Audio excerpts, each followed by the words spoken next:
When I traveled to Kenya in 2005, I had no idea what was in store for me. At first, I was greeted with this magnificent landscape, the Rift Valley, the Masai Mara. When I went to Kenya, I went for safari, and I was told I would not be disappointed in the animals that we would see. It was true. But what I also learned is that there's another part of Kenya that's rarely seen by tourists.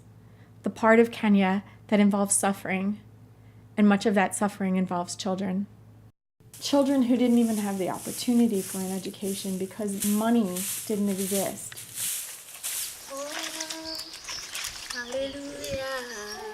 These are children who want to be educated and to grow up doing what they feel in their hearts, rather than being restricted doing manual labor that they're often forced to do in an exhaustive and unending effort.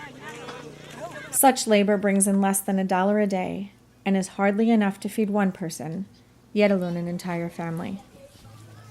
Only 57% of African children are enrolled in primary education, and 1 in 3 of those do not complete school. One such story is that of Charles. Hi, my name is Charles Maina, one of the Matanya's beneficiaries. I remember by then, still in class 5, I dropped out of school because things had to be so.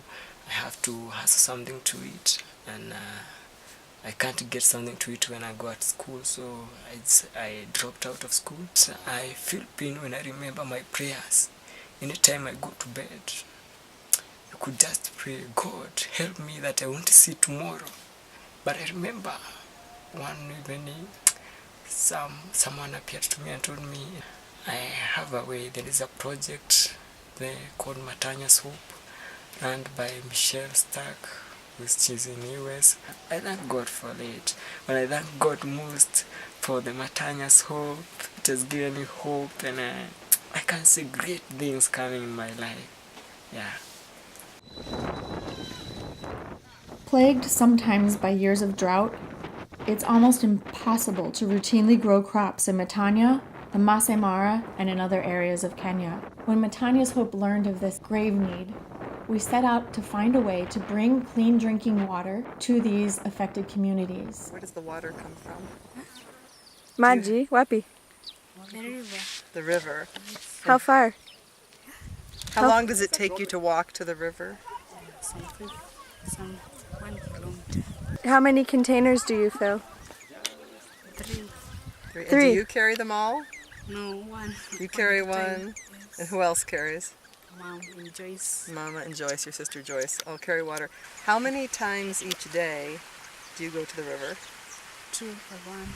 1 to 2 times every day to get your water for cooking, bathing, laundry, washing. The search for water is not easy. Mom wakes up often before the sunrise, leaving her children behind to care for the babies. The trek will take her all day, and if she's lucky, she'll find water that's not even safe to consume, but it's all that's available. Through the provision of life-saving rainwater storage tanks, recipients are able to collect clean drinking water. Depending upon the size of the tank, this water can last for many, many months during the dry seasons. The water collected can be used to feed a family, to hydrate a family, and even to irrigate crops, thus saving lives. Countless lives. We are grateful for this day. In fact, this is a great thing that you have done to this school and this community, because when our children will be healthy, even their parents will have an easy time because their children will not be getting sick. Before we got these tanks, I would like to assure you that these children had a lot of problems with the stomach. All the time complaining of stomachache. And we think they were not using very good. We are very grateful.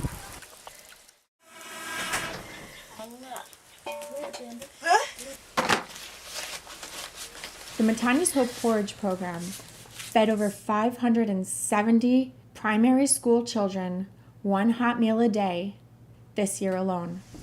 Through doing so, we were able to increase school attendance from approximately 65% to 100%.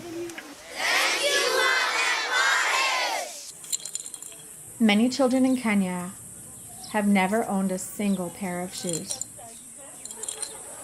Hi, I'm Michelle speaking to you from Sekanani Primary School in Kenya, East Africa. I want to thank all of our sponsors and donors for making it possible for us to help the needy children here in Kenya. We have, as you can see, a number of shoes that have been donated by churches, schools, and Good Samaritans like yourselves. These shoes are going to go on the feet of children who have to walk miles to school.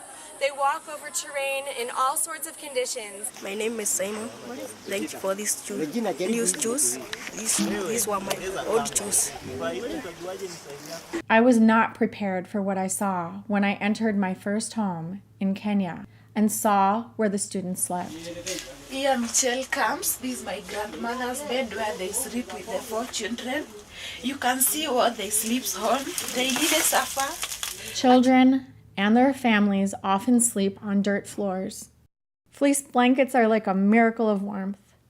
Fleece is made from recycled plastic. Because plastic doesn't breathe, it's a wonderful way to retain body heat. From Victoria Academy. Thank you, Matanya Soap, for this blanket. When we saw the conditions of so many homes in Kenya, we knew that we had to act. So we worked with local tradespeople to create shelters for those most in need. Matanya's Hood carefully selects some of the neediest recipients for shelter, and we raise money to construct spacious wood-framed, tin-roofed homes designed to house each receiving family. Thank you for China for building us a house and buying us a mattress. Thank you, and sponsoring for my children. This one is the house of hen. Then here is the house of sheep. The house of sheep. And then we have another dog used to stay here.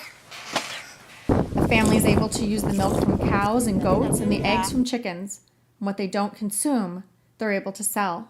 Once the animals reproduce, the family again benefits by either increasing their flock or selling the offspring.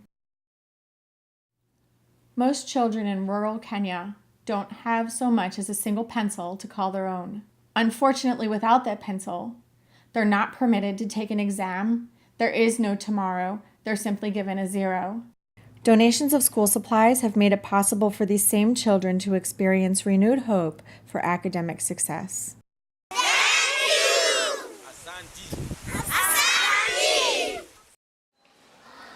I'm Janet Watiri, and I would like to become an accountant when I grow up. Also, I would like, when I grow up, I help my parents. And also I pray for Mr. Mogo, Mrs. Mogo, and also Mitchell and the other sponsors. For me, just to pray, I've been helping my parents that they never forget me. Nothing else to say. You need a sponsor though, yeah? And I would like to have a sponsor. Yeah. To help me. Thank you. This is Ken Kilwa. I'm from Kobo High School. I want to thank you for helping me to be in here. You have made my life more easier because when I considered my past, I was striving very hard to get my future better, but now it is very easy for me. I like that, and may God bless you. And when I grow up, I want to sponsor some more peoples like me who are in need and make their future bright as well. Thank you. May God bless you. Before you came into my life, I used to go to farms so that I can get money to upkeep me, but the most you could earn was 100 shillings per day. Yeah, so 82 cents a day. Without lunch. I'm working hard to be an economist and a business lawyer, and then I'll help as much people as I can, so as you have helped me, and that's my promise. Thank you. I'm so glad you're in my life. I'm so glad you came to save us.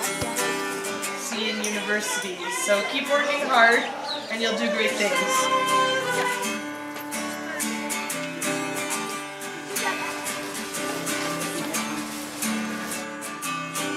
Each year, Matanya's Hope travels to Kenya with a new volunteer missions team. People from all over the United States have traveled with the Matanya's Hope missions team to pass out clothes, shoes, school supplies, blankets. We've planted trees, and we've spent lots and lots of wonderful time with the children in our program.